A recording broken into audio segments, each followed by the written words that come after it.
갈라디아서 4장 12절부터 20절까지의 말씀. 갈라디아서 4장 12절부터 20절까지의 말씀을 함께 교독하겠습니다. 성경이 없으신 분들은 주보 참고해 주시고요. 좀 울리지 않나요? 괜찮습니까? 울려요?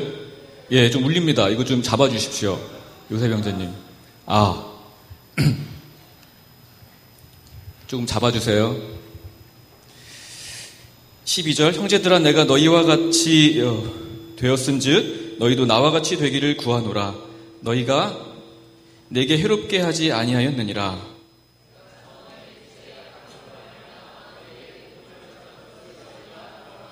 너희를 시험하는 것이 내 육체에 있으되 이것을 너희가 업신여기지도 아니하며 버리지도 아니하고 오직 나를 하나님의 천사와 같이 또는 그리스도 예수와 같이 영접하였도다.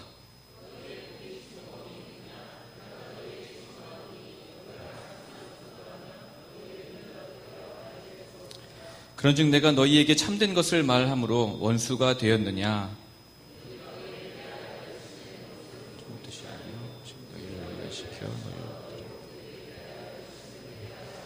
좋은 일에 대하여 열심으로 사모함을 받음은 내가 너희를 대하였을 때뿐 아니라 언제든지 좋으니라.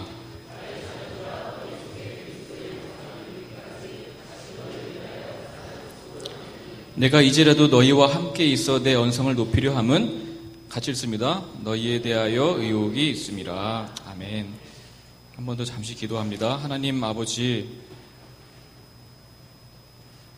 이 시간 주님의 말씀이 선포되는 시간입니다.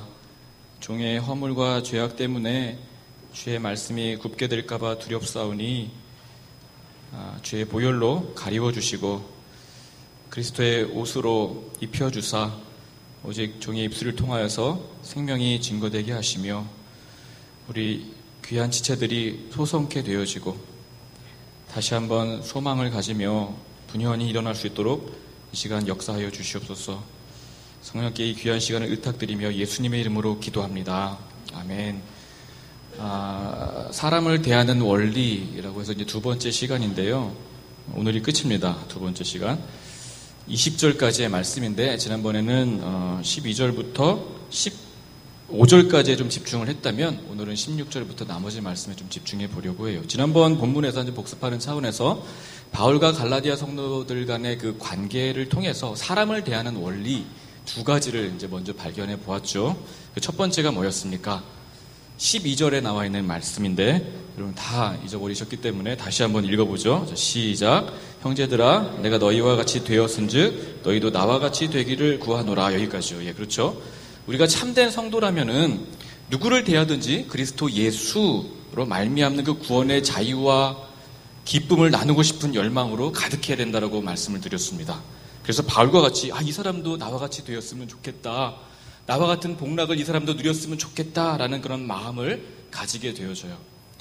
그러나 그 전에 먼저 선행되어져야 될 것은 그 사람과 같이 되는 것이라고 말씀을 드렸죠. 그 사람의 자리로 내려가서 그 사람의 입장에 서서 생각해보고 그 사람과 같이 충분히 느끼고 고민할 수 있어야 된다라고 말씀드렸습니다. 그렇지 않으면 우리의 관계는 전부 다 피상적이 되고요. 우리의 복음전도 전부 다 조건적이고 강압적이고 무례할 수밖에 없어요.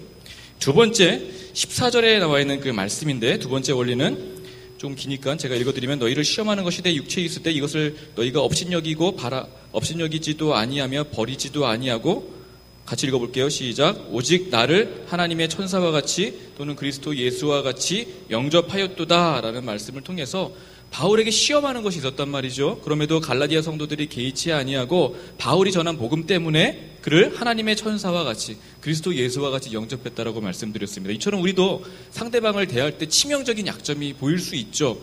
그 사람의 어떤 문제가 나에게 시험거리가 될 수 있고 나를 실족해 할 수 있어요. 나에게 상처를 줄 수 있어요. 그럼에도 그것에 집중하여서 그 사람을 비난하고 그 사람이 가진 모든 것들, 말하는 모든 것들 폄하해서 덮어버리는 일들을 결코 해서는 안 되고 오히려 하나님의 천사와 같이 그리스도 예수와 같이 우리가 대우해야 된다고 말씀을 드렸습니다. 오늘은 이렇게 사람을 대하는 세 번째 원리를 살펴보려고 하는데요. 먼저 20절 말씀을 같이 보겠습니다.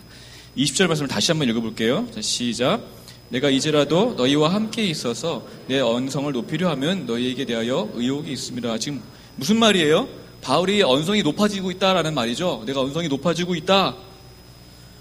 언제부터 높아질까요? 지금 제가 봤을 때는 물론 거의 갈라디아서 1장부터 언성이 높아진 것 같은데 16절부터 제가 봤을 때는 이제 언성이 높아진 것 같아요. 쭉 우리 사이가 어떠했느냐 그런 거죠. 지금 우리 관계 나는 너희와 같이 되었고 너희는 나를 위하여서 그렇게 그리스도 예수와 같이 영접해 주지 않았느냐. 우리 사이가 어떤 관계냐. 게다가 너희가 너희 눈까지도 빼어줄 만큼 나를 열렬히 아끼고 사랑하지 않았느냐.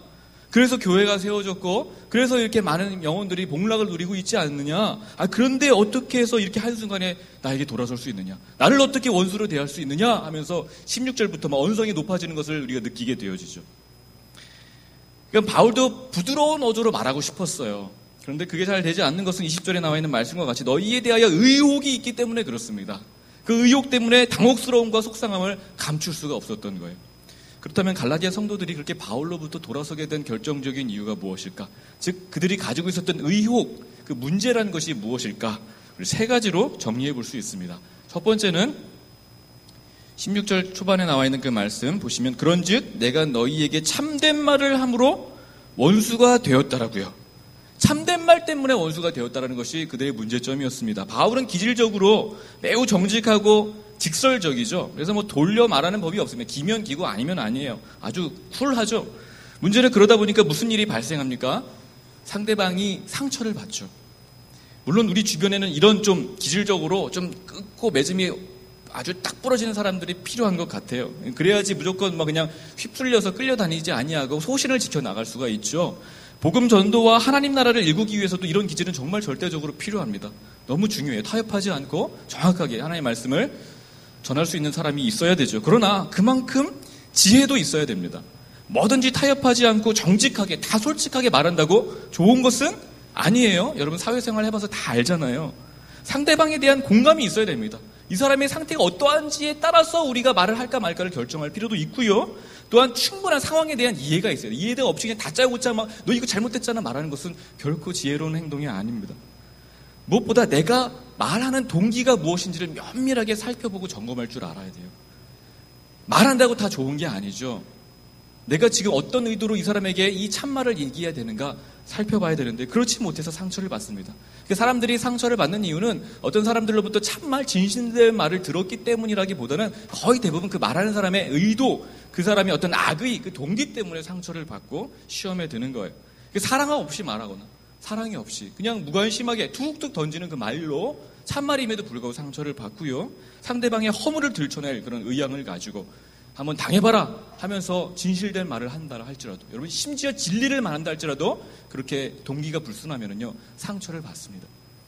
저희 큰아들도요 이제 6살밖에 되지 않는데 부모에 대한 상처를 쌓아놓고 있어요. 자주 발견하게 됩니다. 제가 저의 아내나 제가 거짓말을 하겠어요. 얘에게 무슨 육두문자를 달리겠어요. 강압하겠어요. 그런 거 별로 없죠. 못하러 제가 우리 아이에게 거짓말하게 진실된 말만 하겠죠. 사랑으로 대하겠죠. 하지만 이 아들의 감정을 충분히 읽어주지 못하기 때문에 오히려 부모의 감정, 저의 감정에 충실한 채 우리 잘못을 지적할 때가 많다가 보니까 이 아들이 상처를 받고 이 상처를 쌓아가더라고요. 그래서 어느 순간 폭발해요. 자기도 주체를 못해요. 그럴 때가 종종 발생하면서 사춘기 때가 상당히 걱정스러워집니다. 그러나 바울은요, 참말을 했지만 그래도 지적하듯이 그렇게 무례하게 충분히 얘기하지 않고 충분히 그 상대방의 상태를 공감하며 사랑으로 행했음을 우리는 이미 살펴보았죠. 그런데도 갈라디아 성도들이 상처를 받고 돌아섰다면 누구의 문제입니까? 바울의 문제가 아니라면 듣는 자들에게 문제가 있었기 때문이에요. 바로 갈라디아 성도들의 교만 때문입니다. 교만함. 자신은 조금 더 바꾸려고 하지 않고 오히려 상대방에게 문제를 전가해버리는 그런 못된 본성에 의하여서 이런 문제가 야기된 거예요. 바울의 참말을 공격하는 빌미로 삼아버린 것입니다. 뒤집어버린 것이죠. 성경을 봐도요, 사실 여러분 참된 말이나 진실된 말이나 진리가 전해지는 곳의 반응은요, 둘 중 하나뿐이더라고요. 다른 게 없어요. 완강하게 거절하고 거부하거나 아니면은 정말 가슴을 찢고 통회하고 회개하는 일뿐이더라고요. 그저 귀를 기울이거나 관심을 보이거나 즐거워하는 일은 없습니다. 그런 수준에서 멈출 수가 없어요. 요한복음 6장 6절에도 예수님께서 진리를 말씀하시자 그때부터 그들의 제자 중에서 많은 사람이 떠나가고 다시 그와 함께 다니지 아니하였더라고 말씀하고 있습니다. 예수님이 말씀하셨어요. 진리를. 그런데 사람들이 어떻게 했다고요? 떠나가고 그와 함께 다니지 아니하였더라고 말씀하고 있고요. 혹은 사도행전 7장 57절에 이 스데반이 성령이 충만하여서 하나님의 복음을 증거하자 어떤 반응이 있었습니까? 그들이 큰 소리를 지르며 귀를 일제히 막고 달려들어 성 밖으로 내치고 돌로 칠세. 귀를 다 막아버렸어요. 그리고 달려들어서 내쳤습니다. 이것이 반응이라고요.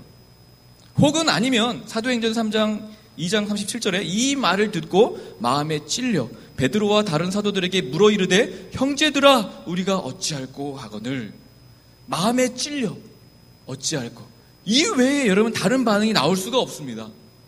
정말이에요. 우리를 죽였다가 다시 살리는 메시지인데 어떻게 그저 위로만 될 수 있어요? 하나님을 거역하는 본성을 가진 우리를 고치려고 하기 위한 하나님의 말씀인데 어떻게 딱 맞는 옷처럼 그냥 편안하게 말씀을 즐길 수 있어요? 와, 내 마음에 딱 맞다. 이거 딱 내 스타일이야. 나에게 너무 좋다.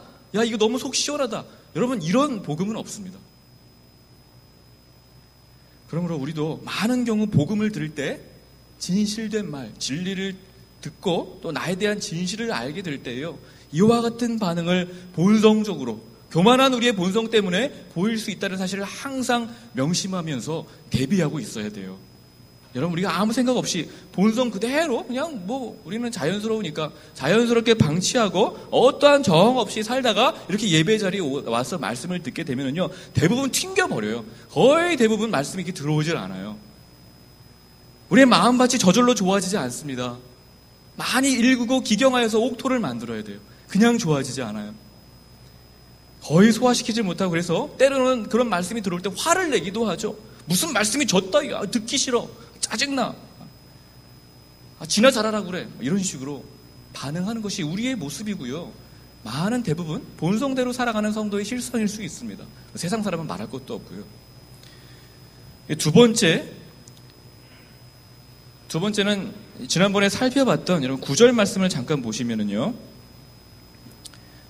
9절 말씀에 어찌하여 다시 약하고 천박한 초등학문으로 돌아가서 다시 그들에게 종노릇하려 하느냐라고 말씀하고 있는데, 이 말씀에 힌트가 있습니다. 갈라디아 성도들은 복음 위에 율법을 덧붙여서 다시 천박한 초등학문으로 돌아갔어요. 그러다 보니까 문제는 바울이 가르쳤던 그런 모든 복음에 대한 가르침들을 다시 관찰하게 된 것이죠. 초등학문의 관점에서. 그러다 보니까 전부 다 틀린 거예요. 다 이상한 거예요. 심지어 바울의 사도성까지도 의심하면서 바울을 위하여서 눈이라도 빼주려고 했던 사람들이 점점점 사라지게 됩니다. 이거 이상하네, 잘못됐네, 돌아서게 되어져요. 이처럼 우리가 어떤 관점을 가지고 설교를 듣느냐, 어떤 관점을 가지고 말씀을 배우느냐, 또 어떤 관점을 가지고 큐티하고 성경을 보고 기도하느냐는 너무나도 중요합니다. 너무나도 중요해요. 우리는 누구나 예외 없이 기본적으로 세상을 보는 안경을 다 가지고 있거든요. 그것을 당마다 여러분 다 쓰고 있습니다. 여러분, 이것이 세계관이에요. 세상을 보는 틀이죠. 또 그 중에서 무엇이 세상을 볼 때 중요한지, 무엇이 중요하지 않은지, 무엇이 정말 옳은지 아니면 무엇이 무가치한지, 이런 가치를 판단하는 기준, 그 렌즈 또한 우리가 다 가지고 있는데 이것이 가치관이죠.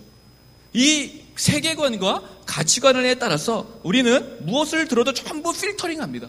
그냥 들어오는 법이 없어요. 어린아이가 아닌 이상이에요. 그래서 바울은 갈라디아 사람들에게 복음을 전할 때 단지 예수 믿고 천국 가는 그런 백성을 만드는 수준에서 멈춘 것이 아니라 복음이 그들의 심령 속에 깊이 각인되어서 그들의 신념과 생각에 영향을 주고 세상을 보는 그 세계관과 가치관이 바뀌어지길 원했던 거예요.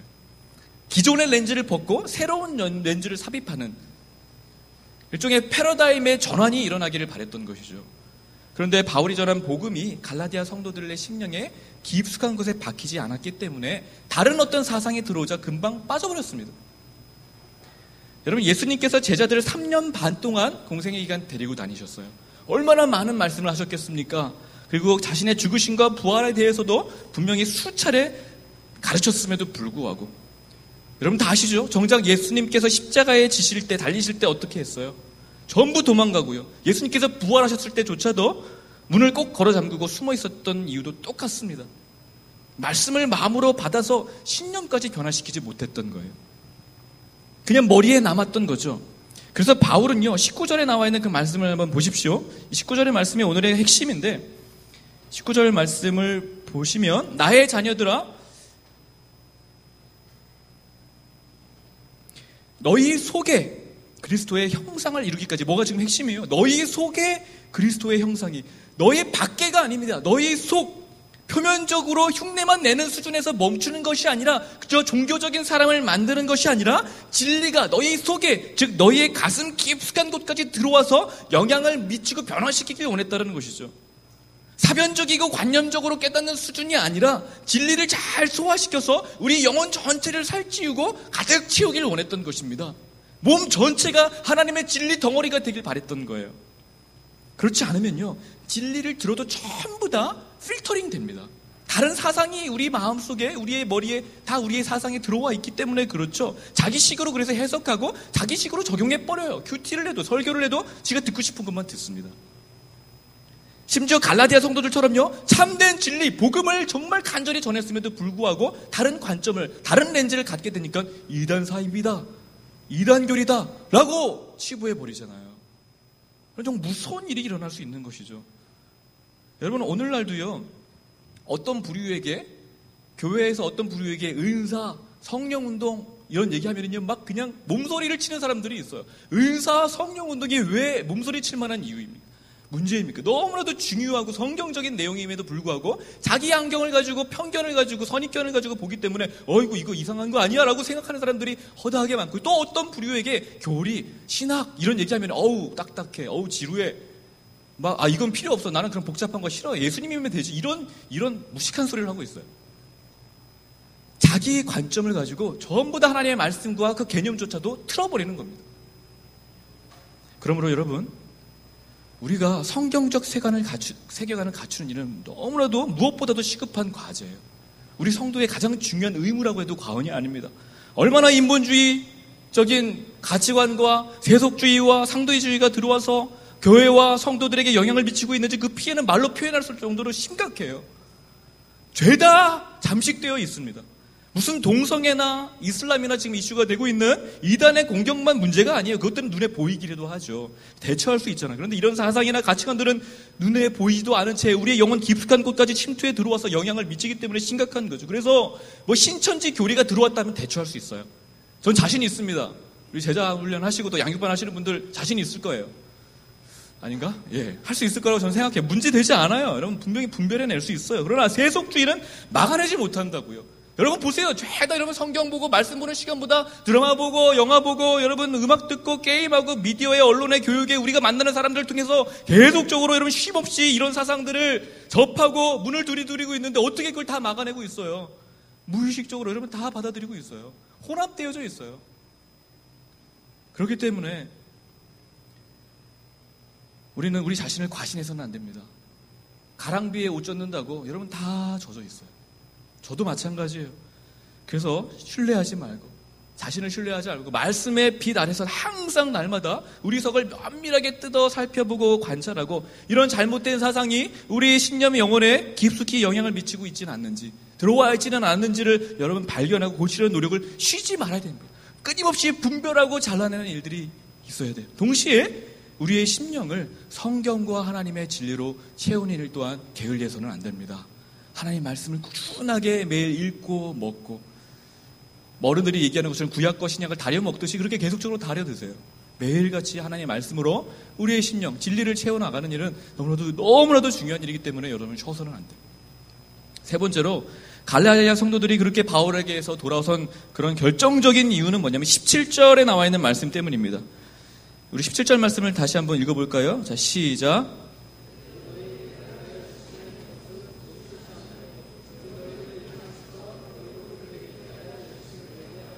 예, 오직 너희를 뭐라고요? 이간시켰기 때문에.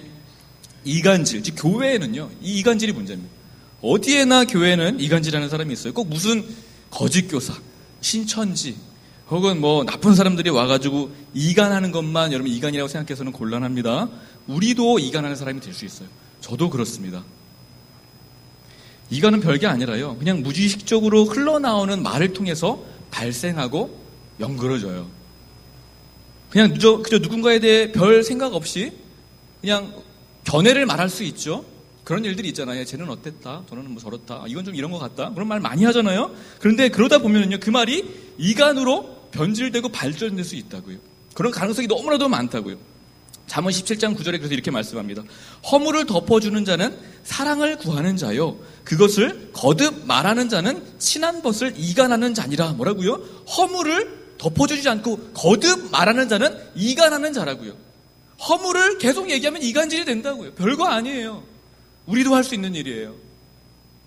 물론 말한다고 사람이 금방 막 어떻게 되는 거 아니죠. 막 욕하는 거 아니니까. 이간질이 그런 거 아니거든요. 여러분 뭐 우리 지금 테러 난 것처럼 총 쏘고 폭탄 던지고 폭력을 휘두르어서 뭐 나타나는 그런 당장에 나타나는 현상들은 나타나지 않죠.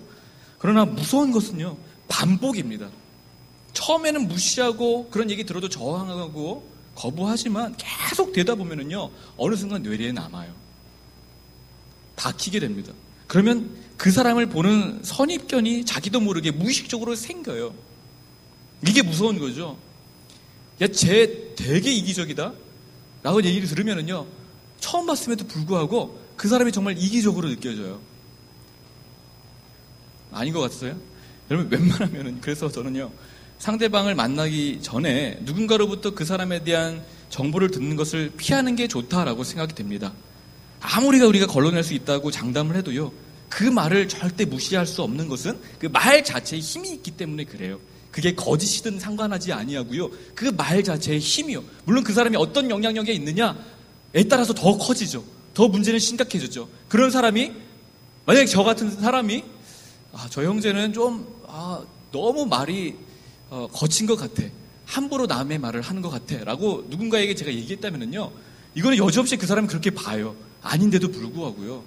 그래서 그 사람이 어떤 비슷한 상황에 노출되었을 때 정말 말을 조금 딱 한 번 일상에 한 번 거칠게 했음에도 불구하고 그렇구나, 저 인간은 저런 인간이 맞구나, 혹은 그런 비슷한 상황을 경험하거나 뭐 잠깐 들었을 뿐임에도 불구하고 그냥 넘어갑니다. 아이고, 내가 겉모습만 보고 속았네. 여러분, 말이라는 게 이렇게 무서워요. 이게 이간이에요. 단순히 어떤 1대1의 관계에서 일어나는 것만이 아니라 이런 일들, 이간질은요, 군중 속에서도 빈번하게 속출합니다. 오래전의 일이지만요, 여러분 광우병 그런 파동 아시죠? 그래서 촛불 시위까지 벌였던 그런 사건을 기억하실 것입니다. 온 국민이 이 근거 없는 그런 말에 움직였어요. 지금 다 미국산 소고기 먹잖아요.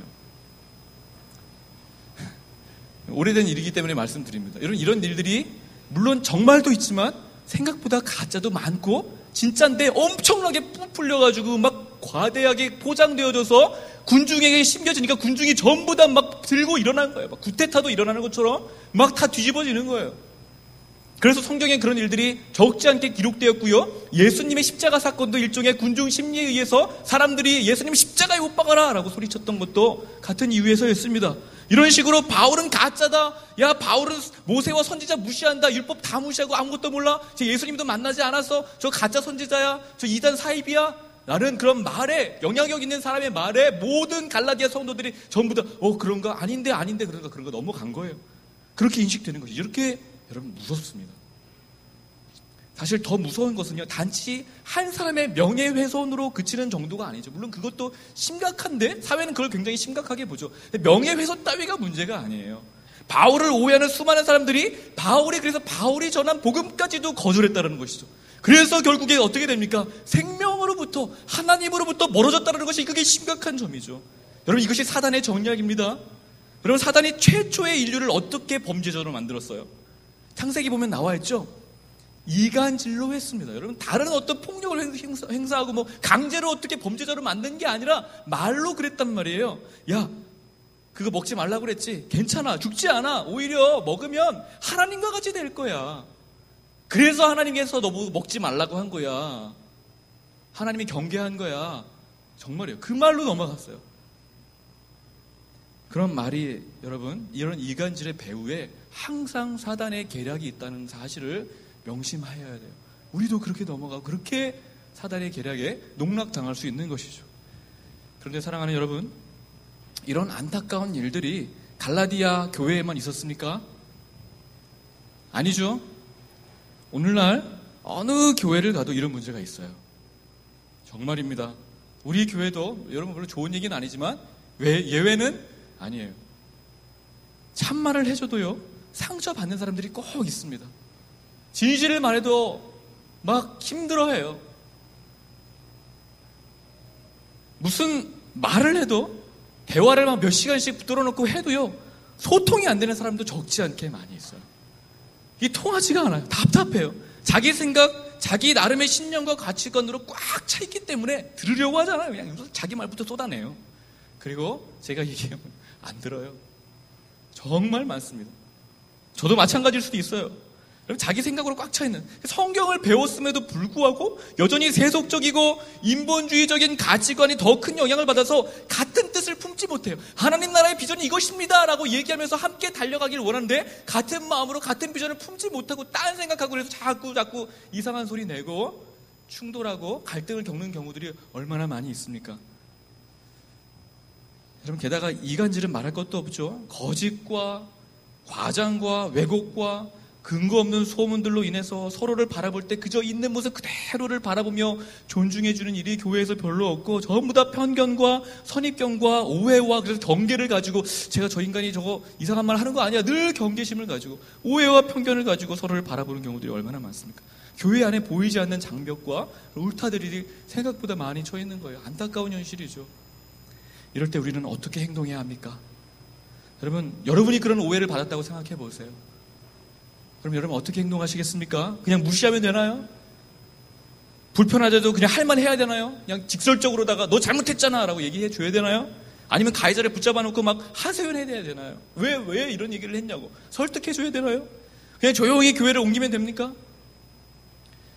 바울도 똑같은 입장에 놓여 있었어요. 참말을 했다고 바울을 분명히 원수로 대했어요. 이간질에 넘어가서 바울에 대한 오해와 편집을 가지고 그렇게 살아가는 사이였음에도 불구하고 바울을 밀쳐냈어요. 또 바울이 전한 복음까지 전부 폐기 처리하고 있습니다. 여러분, 이런 상황에서 바울이 어떻게 반응했습니까? 그냥 무시했어요? 비난했어요? 교회를 포기했어요? 이런 교회 썩었어. 부패했어. 던져버렸어요? 나는 다른 교회 개척할 거야. 아닙니다.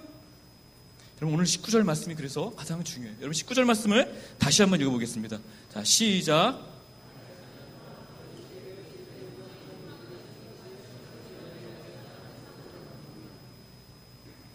나의 자녀들아, 여전히 이런 교회, 이런 성도들을 향하여서, 바울을 원수로 대하는 성도들을 향하여서 나의 자녀들아 라고 품고 있죠. 그러면서 뭐라고 말씀하고 있습니까? 너희 속에 그리스도의 형상을 이루기까지, 이 소망을 바울이 멈추지 않고 가지고 있더라고요. 바울은요, 애초에 갈라디아 성도들로 하여금 자기와 좋은 관계를 유지하고 자기를 지지해주고 인정받고 자기 사람으로 만드는 일 따위에는 관심이 없었습니다. 그런 의도로 개척하지 않았어요. 그렇기 때문에 자기에게서 사람들이 돌아서고, 슬픈 일이지만, 그리고 오해하고 원수로 대하는 그런 성도들을 향하여서 막 상처받고 속상해하고 비난하고 막 배신감을 느끼지는 않았어요. 바울의 언성을 높인 이유는 다른 이유였죠. 바울의 관심은 오로지 너희 속에 그리스도의 형상을 이루는 일뿐이었습니다. 내 속이 아니라 너희 속에 그리스도의 형상이 이루는 그 일에 집중하였어요. 이것이 여러분 참 교사들의, 참된 성도들의 간절한 바람이어야 될 줄 믿습니다. 여러분, 저와 여러분의 마음속에 항상 바람은, 그 궁극적인 목적과 소망은 너희 속에, 여러분 상대방의 내 속에 그리스도의 형상이 이루는 거예요. 이것을 바라보고 달려가는 사람들이 되었으면 좋겠어요. 반면 거짓 교사들, 이 교회에 침투했던 거짓 교사들은 어떠했습니까? 잘 대해주는 것 같았어요. 격려도 많이 해주고 칭찬도 해주고 재미있고 즐겁고 유익한 시간들을 많이 보내줬어요. 그러나 결국에는 뭡니까? 그 궁극적인 동기와 목적은 어디에 있었어요? 17절 말씀에 분명히 나타나 있죠. 그들이, 여기서 말하는 그들이 침투했던 혹은 그 교회에서 자생했던 거짓 교사를 지칭하는데, 그들이 너희에게 대하여 열심을 내는 것은 좋은 뜻이 아니요 오직 너희를 이간시켜 너희로 그들에게 대하여 열심을 내게 하려 함이라고 말씀하고 있습니다. 자기에게, 그들에게 대하여 열심을 내게 하는 삶을 만드는 것이 목적이었다고요. 즉 자기 사람, 자기 제자를 만들고 자기가 그래서 인기를 얻고, 그리고 자기 그 사람들을 위해 내가 군림하고 인정받고 모두가 주목하는 공동체와 교회를 만들고 조직을 형성하고 명예를 얻고 육신의 안녕을 꾀하는 것이 그들의 목적이었던 거예요. 뭐 그렇게 거창하지 않더라도요, 이간하는 사람들의 궁극적인 목적은 다 거기에 있습니다. 자기 사람, 자기 편 만들고 싶은 거예요. 별거 아니에요. 욕망대로, 본성대로 나가다 보면 그런 일들이 발생한다는 것이죠. 그래서 메시지 성경에 보면은 이렇게 번역합니다. 자기들을 중요 인물로 돋보이게 하고 여러분으로 하여금 자기들에게서 승인과 지도를 구하게 하려는 것입니다. 아주 정확한 표현이죠. 중요 인물로 돋보이고 싶은 거예요, 저 인간보다. 그래서 저 인간을 밟고 나보다 위에 있는 이 사람을 밟아서 이간시켜서 무너뜨리고 내가 중요 인물로 돋보여져서 사람들이 나에게 승인과 지도를 구하게 하는 것. 내가 그 사람들을 충고하고 내가 통제하고 컨트롤하게 만드는 것. 여러분, 그걸 너무나도 원해요, 모든 사람들이. 사랑받고 싶은 거죠. 인정받고 싶은 거죠. 그런 욕구가 이렇게 비열하게 드러나는 겁니다. 하지만 참된 교사에게 자기란 없어요. 항상 얘기하죠. 자기는 이미 죽었습니다. 또 죽어가고 있어요. 자기의 뜻, 자기의 계획을 관철시키려 하지 않아요. 그저 모든 성도가 너희가 그리스도의 통치를 받는 것, 또 그리스도의 형상으로 자라가는 일에만 전념하고 관심을 기울일 뿐이에요. 그래서 자기는 없어집니다. 여러분, 이것을 잘 분별하셔야 됩니다. 저도 마찬가지고 여러분의 리더들이 어떤지 한번 잘 분별해 보세요.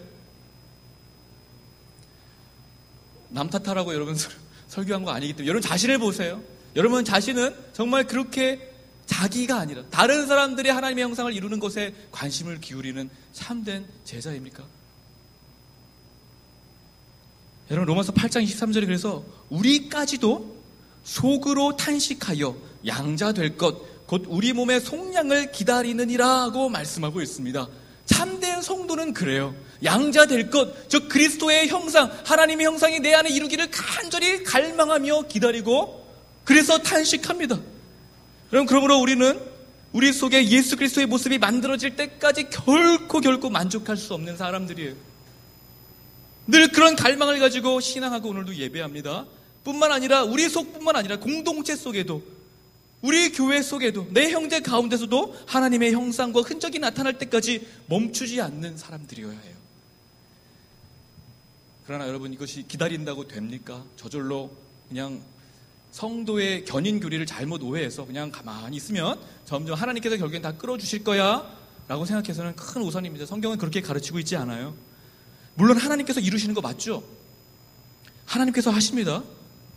그러나 우리가 감당해야 될 역할이 분명히 있어요. 그래서 여러분 19절 말씀을 다시 한번 보시면은요, 바울은 어디 있습니까? 19절, 나의 자녀들아 너희 속에 그리스도의 형상이 이루기까지 어떻게 해요? 다시 너희를 위하여 해산하는 수고를 한다라고 말씀하고 있습니다. 이 수고가 우리에게 주어지는 그런 역할이에요. 여러분, 사도 바울은 자기 배로 낳은 자식처럼 갈라디아 성도를 복음으로 낳았다라고 고백했어요. 고린도 전서에도요, 그리스도 예수 안에서 내가 복음으로 너희를 낳았음이라 하고 말씀하고 있습니다. 그런데 좀 이상하죠. 여러분, 분명히 이 말씀을 가지고 여러분 조금 교리를 안다면 질문할 사람들이 있을 거예요. 아니, 복음으로 바울이 나왔다고요? 생명은 하나님께 속한 거잖아요. 생명은 하나님이 주시죠? 영혼 구원도 보세요. 하나님이 주시는 거 맞잖아요. 그렇죠? 그런데 어떻게 바울이 복음으로 나왔다라고 표현할 수가 있습니까? 그럼 바울이 지금 구원을 준다는 얘기입니까? 그럼 이 말씀을 적용해서 우리도 누군가를 낳을 수 있다는 얘기예요. 그럼 우리가 누군가를 구원시킬 수 있다는 얘기가 되네요. 그렇죠? 정말 일리 있는 질문이자 지적일 수 있습니다. 굉장히 헷갈리는 얘기예요. 그럼에도 분명히 여러분 잘 생각해 보십시오. 하나님께서 생명을 주실 때, 제가 말할 것들은 굉장히 많지만 좀 축약해서 말씀드립니다. 생명을 주실 때 어떻게 주십니까? 일반적인 그런 원리만 생각해 봐도요, 엄마를 통해 주시죠. 여러분, 아기를 생각해 보세요. 엄마를 통해 주시잖아요. 엄마가 아기를 뱃속에 넣은 채 10개월간을 버텨야 되고요, 그리고 출산의 고통을 감내함으로 아기를 얻습니다. 생명을 출산하죠. 이처럼요, 구원도 전적으로 하나님의 은혜고 하나님의 역사예요. 하나님께서 구원하시지 않으면 절대 구원은 일어날 수 없습니다. 그분의 일방적인 사역이 맞아요. 그럼에도 불구하고 복음 전도자의 전도와 가르침의 수고와 인내를 통해서 그 일을 이루고 가신다고요. 생명을 하나님이 주셨지만 엄마 뱃속에 잉태하여서 출산하는 것처럼 복음 전도자가 노력해야 돼요. 외적인 부르심, 즉 복음 전도, 복음을 듣는 일 없이 중생하는, 즉 위에서 다시 태어나는, 거듭나는 일은 결코 발생하지 않습니다. 외적 부르심이 있어야지 내적 부르심과 함께 우리 안에 중생하는 역사가 일어나는 것이죠. 마찬가지로 계속적인 교회의 양육과 교회의 훈련과 가르침 없이 우리는 성화를 이뤄갈 수 없어요. 즉 구원의 점진적인 성장은 결코 일어날 수 없습니다. 특별히 해산은 내 안에 또 다른 생명을 품고 그 생명을 살리기 위해서 자신의 생명을 포기하는 일입니다. 너무나도 위대하고 참으로 아름다운 일이죠. 제가 물론 이런 말을 함부로 할 수는 없는 게 제가 해산을 해본 적이 없기 때문에 그런데 그래도 제 아내가 이제 해산하는 일을 3번 경험을 했습니다. 보면서 느낀 것은 거의 죽음의 문턱까지 갔다가 오는 일이더라고요. 그래서 생명을 얻습니다. 거의 죽을 똥살똥 하다가 자기를 포기할 때쯤 나오더라고요. 여러분, 그래야 생명을 얻을 수 있는 것은 자연의 이치이기도 해요. 그래서 요한복음 12장 24절에 한 알에 미리 땅에 떨어져 죽지 아니하면 한 알 그대로 있고 죽으면 많은 열매를 맺느니라. 여러분, 이건 자연의 원리죠. 이것을 가지고 비유적으로 설명한 것입니다. 살면은 안 죽어, 썩지 않으면. 그러나 썩어 땅에 묻혀서 사라지면은 그때서야 생명을 맺는 거예요. 죽어야 열매를 맺을 수 있다고요. 여러분, 자연의 원리가 그러하듯 영혼을 구원하기 위해서도 똑같이 적용됩니다. 죽어야 삽니다. 복음과 함께 고난을 받아야 복음의 열매를 맛볼 수 있는 것이고요. 울며 씨를 뿌려야 기쁨으로 단을 거둘 수 있다라고 성경은 여러 곳에서 증언하고 있어요. 그래서 바울은 골로새서 1장 28절에 다른 국면에서 표현하는데, 우리가 그를 전파하여 각 사람을 권하고 모든 지혜로 각 사람을 가르침은 각 사람을 그리스도 안에서 완전한 자로 세우려 함이니 이를 위하여 나도 내 속에서 능력으로 역사하시는 이의 역사를 따라 힘을 다하여 수고하노라 하고 말씀하고 있습니다. 즉 완전한 자로 세우기 위하여서, 그리스도의 형상을 이들이 갖출도록 하기 위하여서, 이를 위하여서 뭘 한다고요? 힘을 다하여서 수고한다고요. 애쓴다고요. 물론 그 전에 내 속에서 능력으로 역사하시는 이 역사를 따라, 즉 성령의 역사가 반드시 선행되어져야 합니다. 하나님께서 하셔야 돼요. 성령이 하셔야지 구원을 얻습니다. 그럼에도 불구하고 그 역사를 따라 나 또한 힘을 다해서 수고해야 된다고, 지득을 쏟아야 된다고요. 죽는 고통, 고난 받는 일들을 감행해야 된다고요. 그래야 생명을 얻습니다.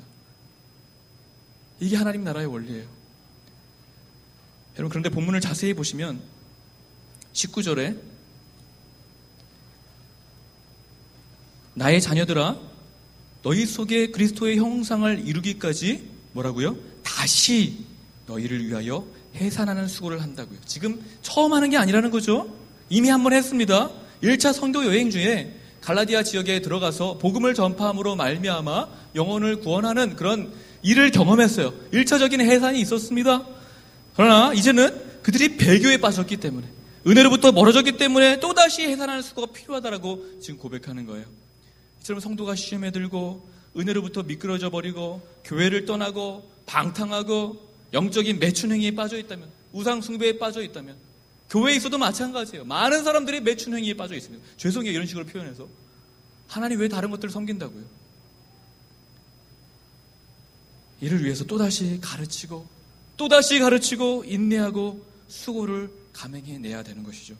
물론 그 당사자가 제일 고통스럽습니다. 그 사람이 성도가 맞다면, 성도가 아니면 상관없어요. 성도가 맞다면 견딜 수 없는 고통이 있을 거예요. 쉽지 않습니다. 편안하게 죄 지을 수 없어요. 여러분, 참 성도가 맞다면 한번 시험해 보시라고 얘기는 할 수 없지만, 참 성도가 맞다면 죄를 지을 때 편안하지 않아요.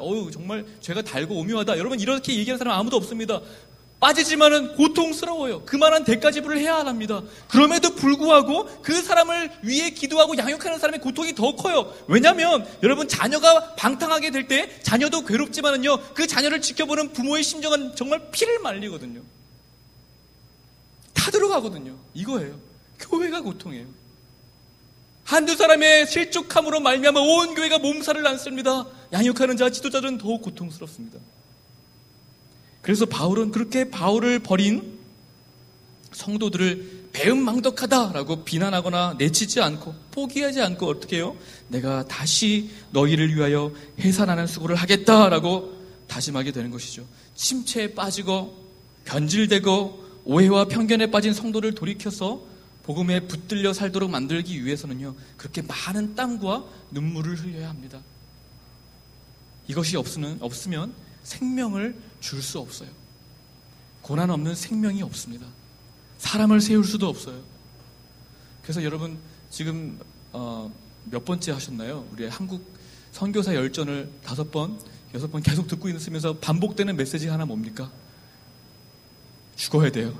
그래서 계속적으로 반복해서 우리에게 들려주는 강한 메시지는 그거죠. 우리가 죽어야지 생명을 이룰 수 있다. 우리가 그냥 이렇게 된 것이 아니라 한국교회가 바로 그와 같은 선교사의 그런 희생이 있었기 때문에, 그런 고난을 감내하는 해산하는 수고가 있었기 때문에 이와 같은 일들이 일어났다는 것을 반복적으로 우리는 듣게 됩니다. 여러분 마찬가지예요. 오늘 많은 사람들이 좋은 교회, 좋은 목회자를 찾아다니지만요, 사실상 좋은 교회에 좋은 목회자는 없어요. 하나같이 완전한 것은 없고 전부 고장나고 망가지고 파손되고 오래돼서 제대로 기능하지 못하고 소리만 막 요란하고 시끄러운 그런 기계 같은 곳이 교회입니다. 비유가 적절할지 모르겠지만 제 생각엔 그래요. 아무리 화장실을 치워도 끊임없이 냄새가 올라오는 곳이 여러분 교회. 뱃속을 비워도 계속해서 죄송해요. 똥이 차는 것이 여러분 교회. 더러운 것, 냄새나고 천박하고 비루한 것이 가득 담기고 아무리 씻겨내고 아무리 회개해도 또 쌓이고 또 쌓이는 것이 교회더라고요. 그렇지만 주님이 우리에게 보여주신 생명의 말씀을 다시 한번 굳게 붙들고 더럽고 냄새나고 한계를 가진 내 자신이고 우리이지만 서로를 탓하거나 비난하거나 책임을 전가하지 아니하고 세상처럼 그렇게 정죄하고 전부 다 덮어씌우지 아니하고 지살겠다고 그렇게 수단 방법 가리지 아니하고 이런 힘을 다해서 대가를 지불하며 수고를 아끼지 않는 것이 교회입니다. 땀을 흘려서 해산하는 고통과 아픔을 감내내면서 서로를 그렇게 붙들고 참아주며 주님의 몸된 교회를 세워가는 것이 교회예요. 여러분 찬양 좋고 설교 좋고 분위기 좋고 프로그램 잘 돌아가고 그렇게 훌륭한 사람들이 많이 나타나고 사람 많이 모이는 것이 좋은 교회가 아니라 이와 같이 서로 해산의 고통을 감내하며 서로를 참아주고 인내하며 세워가는 것이 정말 좋은 교회예요. 그래야만 합니다. 그러므로 사랑하는 여러분, 우리 주변에 이런 성도들이 보이더라도, 아니 보이죠? 그럼 분명히 여러 사람들이 떠오를 거예요. 지는 빼고 자기는 빼고 여러 사람들이 떠올라요. 제가 얼마나 많이 찔리는지 몰라요. 저도 똑같은 사람이었더라고요. 여러분 그런 사람들을 보더라도 또는 여러분 샘터원 중에 있겠죠. 샘터장이 그럴 수도 있습니다. 목자장이 그럴 수도 있어요. 그럼에도 불구하고 계속해서 여러분 이런 사람들과 관계해야 함에도 불구하고 교회를 옮기거나 무시하거나 신앙을 포기하지 않고 상처받고 그냥 이 사람에게 책임을 전가하지 아니하고 성도가 사람을 대하는 이 세 번째 원리를 반드시 기억하시기 바랍니다. 기억하시기 바라요. 그래서 여러분 19절 다시 한번 읽어보겠습니다. 19절 말씀. 자, 시작. 다시 너희를 위하여 해산하는 수고를 하노니. 아멘. 여러분 이간질을 당하더라도 절대로 비난하면서 편가르지 마십시오. 믿었던 사람에게 상처받더라도요, 우리 속에 있는 그 억울함과 분노를 호소하지 마십시오. 말이 연탕하는 사람을 만나더라도 답답하고 짜증내고 화내지 마십시오. 다시 그들 속에 그리스도의 형상을 이루기까지 해산하는 수고를 감내해내기로 결심하고 또 결심하고 또 결심하는 저와 여러분 될 수 있게 되기를 간절히 주의 이름으로 축원합니다. 기도할게요. 하나님 아버지, 그리스도께서 우리를 위해 죽으심으로 말미암아 그 해산의 고통으로 우리를 낳으셨듯이 또 바울과 같은 많은 믿음의 선진들로 말미암아 우리 되었던 것 같이 우리 또한 다른 사람을 위하여서 우리 서로를 위하여서 오래 참아주며 이 해산하는 고통을 감내해낼 수 있게 되기를 원합니다. 그리스도 예수의 형상, 하나님의 형상이 그들 속에 나타날 때까지 우리가 포기하지 아니하며 서로의 짐을 짊어지고 달려나가는 그런 복되고 건강하고 좋은 교회 될 수 있도록, 그런 성도들 될 수 있도록, 그렇게 사람을 대하는 우리 모두가 될 수 있도록 인도하여 주시옵소서. 귀하신 주 예수님의 이름으로 기도합니다. 아멘. 다 일어나셔서 우리 주신 말씀을 기억하며 함께 찬양했으면 좋겠습니다. 우리 이 찬양이 적절할지 모르겠지만 그리스도께서 우리를 낳았듯이 우리가 서로를 그렇게 참아내며 나을 수 있도록 도와주십시오. 기도하는 마음으로 찬양했으면 좋겠습니다. 힘들고 지쳐 낭만하고 넘어져 일어서기 전혀 없을 때 조용히 다가와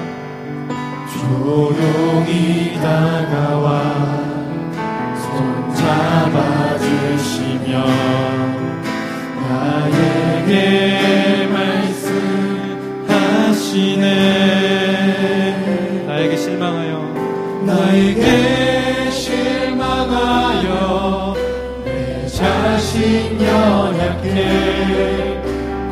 속에 눈물 흘릴 때에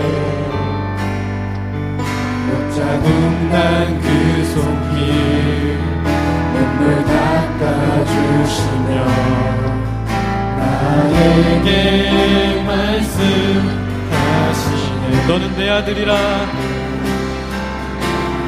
너는 내 아들이라. 오늘날 내가 너를 낳았도다. 너는 내 아들이라. 나의 사랑하는 내 아들이라. 언제나 변함없이 언제나 변함없이 너는 내 아들이라.